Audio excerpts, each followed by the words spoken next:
process of snap allocation at running back works with you and Mike? Do you and Eric discuss it typically early in the week, later in the week? And is this as difficult a spot as you've been in a while? Obviously, knowing you have three good backs, Chris Brooks and Jeff Wilson soon. Yeah, I think that as we go through the week, like all positions, you're going through the availability, who will be up for the game, discussions with the position coach, myself and Mike, we're all collectively dialed into what we're trying to accomplish. Certain plays have, guys tagged to be in them. So ultimately, yeah, you know, it's good problems to have when you have a room with such depth. So, basically we look at every week as, like all players, what are we asking them to, what do they do well, put them in positions to be successful. And the great thing is that whole group, I mean, they're so professional what they do, their approach. And, I think it just ultimately, each week, that's the challenge of, when you have a group that's that deep, how do you, use them? And like all things, when you have guys that deep, you start playing a couple of them at a time. Is that something? I'm sorry, Omar. One other thing on the timing of it.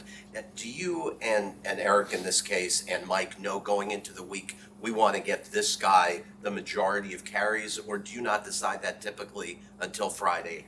It's a collective as we go through the game plan throughout the week of what we're trying to accomplish. With Devon, he talked about yesterday saying, and I've heard him mention this before, the offense was like speaking Spanish and he just didn't understand it, but now he's at the point where he can understand it.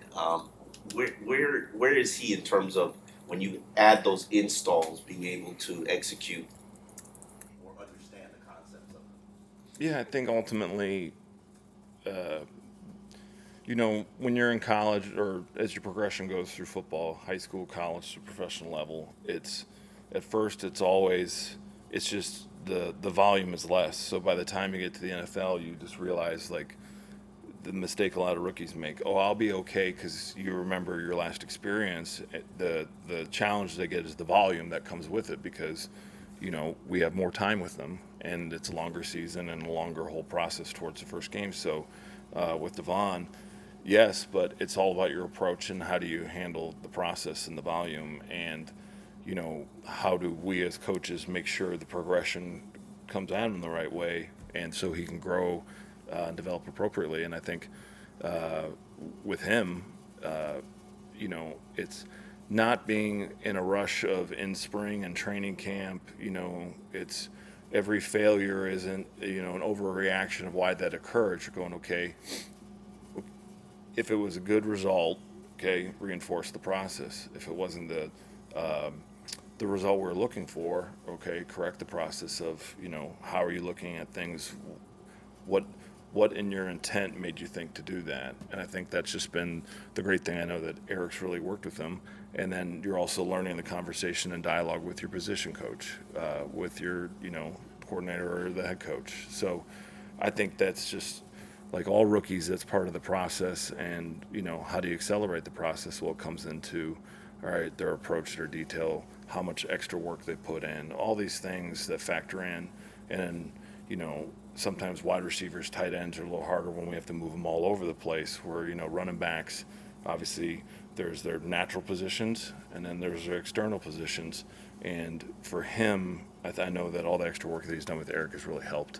And I'll have to start speaking Spanish to him to see if he really does understand it. I know about three sayings. Sorry, I wanted to ask about the pre-snap operation against Buffalo. Obviously, you had a couple, pre-snap infractions. I know Durham was saying that sometimes when it's as loud as it is, as it was in Buffalo, maybe you have to scrap some motions. I was curious about your perspective. Obviously, the timing with the motions is really important to what you do. But are there some situations where, in a raucous environment, maybe you have to, scrap some things and maybe go about the pre-snap operation differently? Yeah, you evaluate all scenarios for what occurs, and that was game four was a great test for us. I mean, it was a playoff type environment, and when you can get those early in the season, it's great ability to learn. So, what we do and how we operate, I mean, I wouldn't say that. I mean, obviously, there's scenarios and situations where we have to, maybe adjust. Some of the things that we came out of that game, we feel very confident that we'll be able to, make the corrections going forward.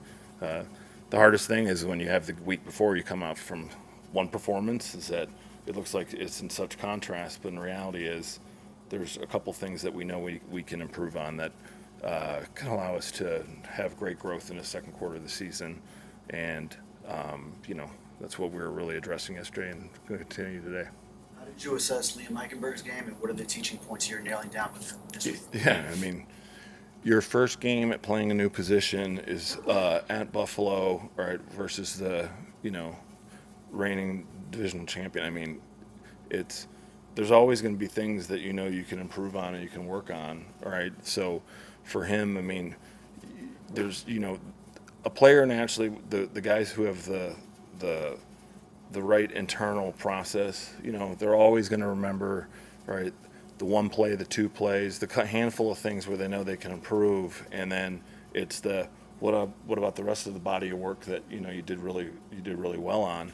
And I think that ultimately when you're playing center for the first time in an environment like that, was it perfect? No, but there was plenty of things that we can build upon, and with how conscientious Liam is and how intentional he is, we're very confident with his growth for the rest of the season as we ask him to do that work. Frank, is Austin Jackson giving you above average NFL quality right tackle play? Ooh, that's an interesting question, Barry. It's like from where we're going to with Austin, I mean, it's been just each week keeps getting improvement out of him, and it's, offensive line play, it's like, it takes 5 of them to work together to get the production and the quarterback and connection. And with the work Austin's put in to, get better at all the things he wants to, from obviously losing almost the entirety of last year, we felt really good about his improvement, and we felt really good about his work habits, how he's been working with Butch. So, I mean, ultimately, where you rate and where you measure people, that's for the end of the season. Our goal right now with him and like all guys is just to keep improving and to make sure that we're playing our best football, when it matters the most at the end of the year. Is he playing well, I guess, would be another way of saying it without asking you to compare him to other NFL right tackles. Just is he playing well? Yeah, we're very pleased with how he's developing, how he's playing. Frank, is there a simple explanation for why Tyreek and Jalen Waddle did not have more receptions last week? There's a collective of things that we come out of that game, and we're, assessing and evaluating and make sure we, move forward and do the right things schematically and the right things overall for the offense. I mean, when you have a game that you doesn't come out the way you want, there's many things that you look at. You go like, okay, what can we do better? Us starts with the coaching staff, play design, play imitation, like how we went about certain things. So, I mean, there's several things that we look at the game that we wish we, could have done differently. But ultimately, our focus this week is just making sure that with the Giants, we're attacking the defense appropriately, and we're making sure we're putting the right people in the right spots. Like I was reading around, and when you were at Butler, is it true that you developed a relationship with Brad Stevens? Yes, I did. Wondering, we've asked Mike about his relationship with Eric Spoelstra, and talking about maybe some commonalities between basketball and football and maybe concepts. I was wondering if you ever had those conversations with Brad, and maybe something that you learned. Yes, I did. So in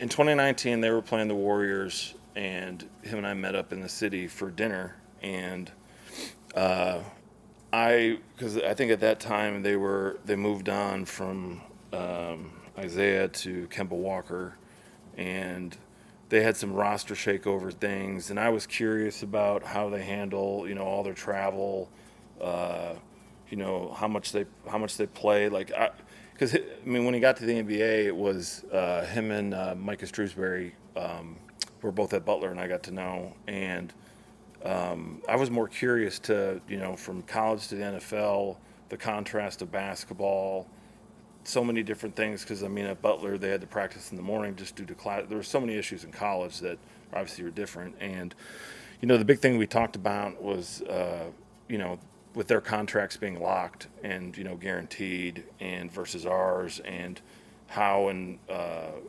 player, you know, when they're assimilating the roster, like, you know, what are they looking for? How are they doing it?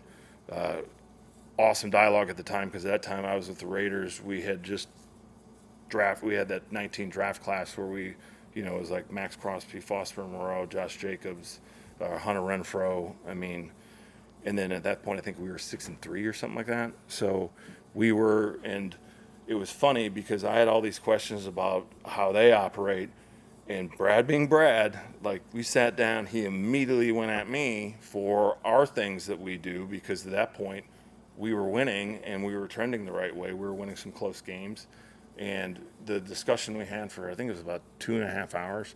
I mean, it literally was just your sport, our sport. All right, what do you guys do? How do you guys do it? And it's the thing that, like, all, I think, as coaches, we're always interested in is, you know, how do you evaluate the talent you're trying to assimilate on the roster? How do you maintain the talent? How do you do recovery?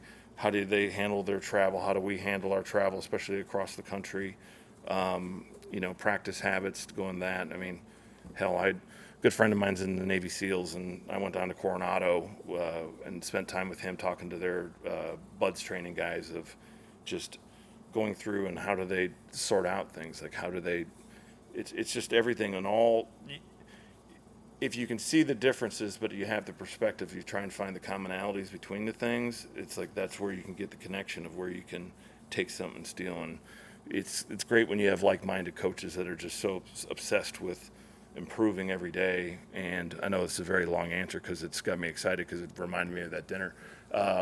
It's like we were sitting there. I don't think we ate for like an hour and a half. We were just going bang, bang, bang, bang, bang, back and forth. And like Brad, you know, and he had experience with the Patriots. Like Eric, you know, in our crossover with the Heat guys, it's all about the dialogue, and the dialogue allows you to, and different perspectives allow you to have, you can find commonalities and you can extract things, but there isn't really one thing that you can say you ever go into a conversation. You can say, hey, I want to start with this idea, but it's amazing what you can get out of a long conversation like that.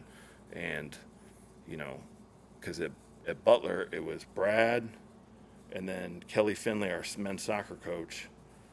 I mean, I remember our kicker, we couldn't make a dang kick. He was missing everything short, but everything long, he'd drill. It was so, went to our soccer coach, showed his tape, and our soccer coach helped us, like, just talking about kicking and targeting things. And he goes, you ever think of a kicker? Maybe he's just staring at that. You ever have just kick into space and say, kick it straight?